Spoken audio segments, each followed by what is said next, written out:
now ridden a whopping 37 different roller coasters. I know, very impressive. But I visited a couple parks since my last countdown and thought there should be an updated one. In this video, I'll rank my 10 favorite coasters I've ridden. But first, if you're new here, welcome to 808 Coaster Life. If you love roller coasters and other theme park related stuff, please consider subscribing. I also want to wish a happy birthday to 808 Coaster Life. Yes, this channel is now 5 years old. I feel old just saying that, but I want to give a huge thank you to everyone for sticking around for however long. 5 years ago, I didn't think I would run a channel with over 2,000 subscribers, so I thank y'all for helping me achieve that. Hopefully this video is a worthy 5th anniversary special. Without further ado, let's get into it. Starting off the list at number 10 is Silver Bullet at Knott's Berry Farm. It's a pretty forceful invert with great scenery and fun inversions. Call me crazy, but I actually find the 30-degree drop pretty fun since it gives you good views. It doesn't have much whip, but makes up by having some moments of floater airtime along with an intense helix at the end. Ride in the back for the best experience. You'll still get a pretty good view. Basically, one-upping this coaster is our number 9 spot, which is Great Bear at Hershey Park. This ride is better paced, more forceful, and whippier than Silver Bullet, but slacks off towards the end. I wish it was a little longer, but it makes up in having a decently forceful helix before the first drop, which gives you a wildfire-esque panoramic view, and it's also butter smooth.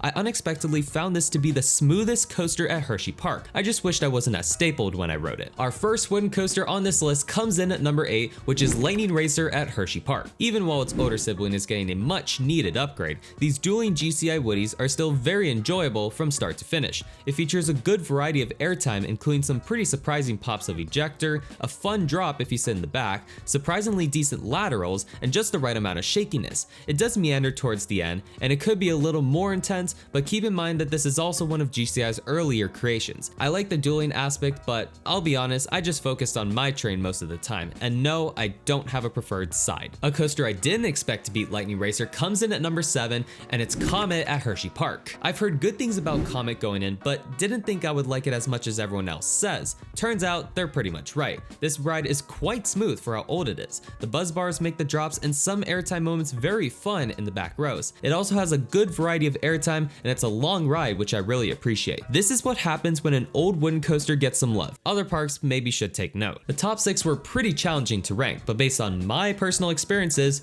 here's how I would rank them. Number 6 is Accelerator at Knott's Berry Farm. I didn't want this ride to be solo since it has the best launch of any coaster I've ridden, which also makes it my favorite single element on a coaster, but I wish that the ride did more after the top hat. The drop would also be better if I rode it in the back, but it was still a blast, especially if you sit in the front row. At number 5, I have Hang Time at Knott's Berry Farm. While no single element on Hang Time can match Accelerator's bullet feeling launch, Accelerator's layout feels more well-rounded and longer, which I prefer. While the drop may not impress very experienced coaster fans, the drop sensation caught me off guard. The ride is pretty forceful, has nice hang time on its first inversion, and a nice pop of ejector airtime towards the end. I wish it was smoother and longer, but I enjoyed it from start to finish. Coming in at number 4 is, in my opinion, the superior intimate Accelerator, that is Storm Runner at Hershey Park. This ride basically fixes most of my complaints with Accelerator. The vertical drop was very fun towards the back, the launch is 95% as good as Accelerator's, and it's quite intense. It's still pretty short of an experience, but the inversions helped make this ride feel more complete. One inversion in particular,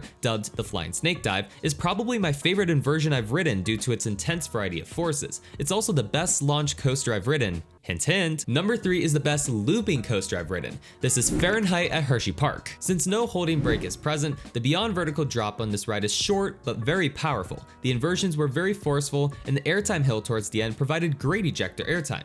This ride would be even better with lap bars, but the ride duration is close to perfect. Even with tall inversions, it keeps a good pace from start to finish. Ride in the back for the most intense experience. Number 2 is my first and only traditional hypercoaster, Candemonium at Hershey Park. Besides being, actually open. This B&M Hyper felt more forceful than I expected. I distinctly remember almost blacking out at the bottom of the first drop. The ride's airtime moments weren't the strongest, but were very sustained, especially the first drop, which felt very long. The off-axis drop was very fun as well. Shout out to the clamshell restraints for being very comfortable. I wish I had a back row experience. Finally, at number 1 is the reigning king of the hill, Ghost Rider at Knott's Berry Farm. This is the most intense wooden coaster I've ridden by a pretty big margin. It has to do mostly with the ride ride's very strong laterals. The ride has a nice variety of airtime, and I appreciate its long ride duration. In the day, the second half feels very intense since you're surrounded by wood, but this ride is even better at night. Back row at night is a must if you get to visit Knott's Berry Farm. So thanks for watching and listening to how sad my coaster collection is. Let me know down in the comments if you agree or disagree with any of my rankings. I'm working on separate reviews for all of the coasters on this list, so if a coaster doesn't have a separate review yet, chances are I'm probably working on it. But if you want to see all of my coaster reviews, check out the card up there. If you enjoyed this video,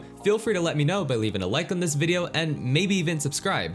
Thank you all so much for watching. I'll see you next time.